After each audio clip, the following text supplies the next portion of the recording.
नमस्कार। आज हम एक बहुत ही जरूरी टॉपिक पर बात करने वाले हैं। स्लाइड्स की मदद से समझेंगे कि हाई ब्लड प्रेशर यानी उच्च रक्तचाप को खामोश हमलावर क्यों कहा जाता है और इससे बचने के लिए हम क्या कर सकते हैं। चलिए एक सवाल से शुरू करते हैं। सोचिए, अगर हमारी सेहत के लिए सबसे बड़ा खतरा बिल्कुल खामोश हो तो यही वो बात है जो हाई ब्लड प्रेशर या हाइपरटेंशन को इतना मुश्किल बना देती है।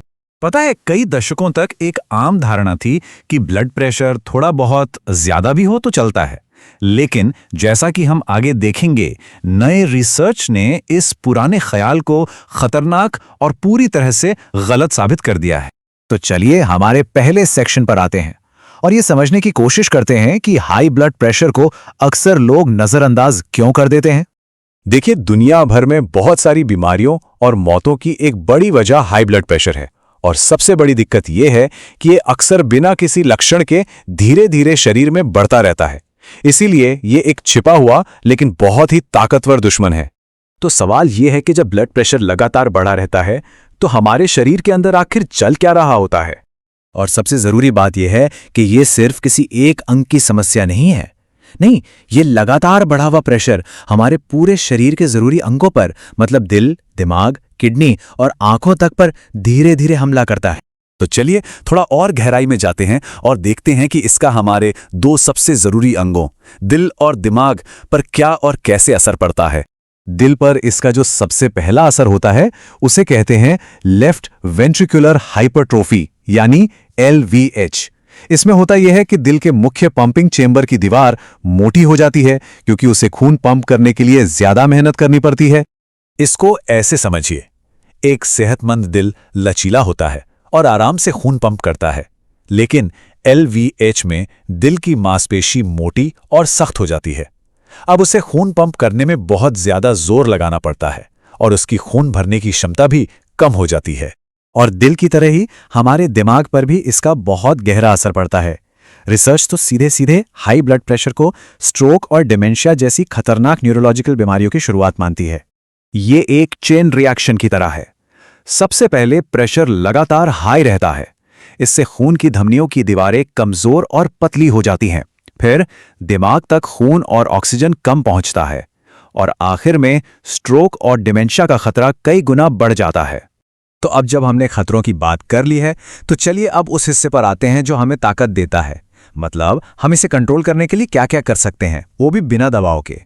ब्लड प्रेशर कम करने का सफर अक्सर वजन कंट्रोल करने से शुरू होता है, और आपको जानकर हैरानी होगी कि सिर्फ 1 किलो वजन कम करने से ब्लड प्रेशर लगभग 1 मिलीमीटर मर्क्यूरी यानी mmHg तक कम हो सकता है।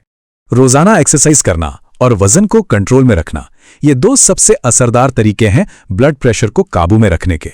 अपनी कमर का साइज भी ध्यान में रखना जरूरी है और हर दिन कम से कम 30 मिनट की एक्टिविटी का लक्ष्य जरूर रखें। और खाने पीने का तो कमाल का असर होता है। एक हार्ट हेल्दी डाइट जैसे कि डैश डाइट या Mediterranean diet high blood pressure को 11 mmHg तक नीचे ला सकती है। सोचिए कितना बड़ा फर्क है। इस डाइट में ज्यादातर साबुत अनाज, फल और सब्जियां होती हैं और इसमें पोटेशियम भी खूब होता है जो शरीर में सोडियम यानी नमक के असर को कम करने में मदद करता है। नमक कम करना तो बहुत ही जरूरी है। कोशिश करनी चाहिए कि दिन में 1500 मिलीग्राम से ज्यादा सोडियम ना लें। ऐसा करने से ही ब्लड प्रेशर 5 से 6 mmHg तक कम हो सकता है। पैकेट वाले खाने से बचें और ऊपर से नमक डालने की आदत छोड़ दें। खाने पीने के अलावा भी कुछ आदतें हैं जिनका बहुत बड़ा रोल है, जैसे शराब को लिमिट में रखना, स्मोकिंग पूरी तरह छोड़ देना और हर रात कम से कम 7 से 9 घंटे की अच्छी गहरी नींद लेना। हालांकि इस पर अभी और रिसर्च की जरूरत है, लेकिन लंबे समय तक चलने वाले स्ट्रेस को मैनेज करना भी दिल की सेहत के लिए अच्छा है। इसके लिए अपने स्ट्रेस की वजह पहचानना और आराम के लिए समय निकालना बहुत जरूरी है।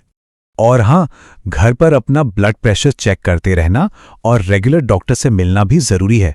इससे पता चलता रहता है कि लाइफस्टाइल में जो बदलाव किए हैं वो काम कर भी रहे हैं या नहीं। तो इन सारी बातों का निचोड़ क्या है? सबसे जरूरी बात क्या है जो हमें याद रखनी है?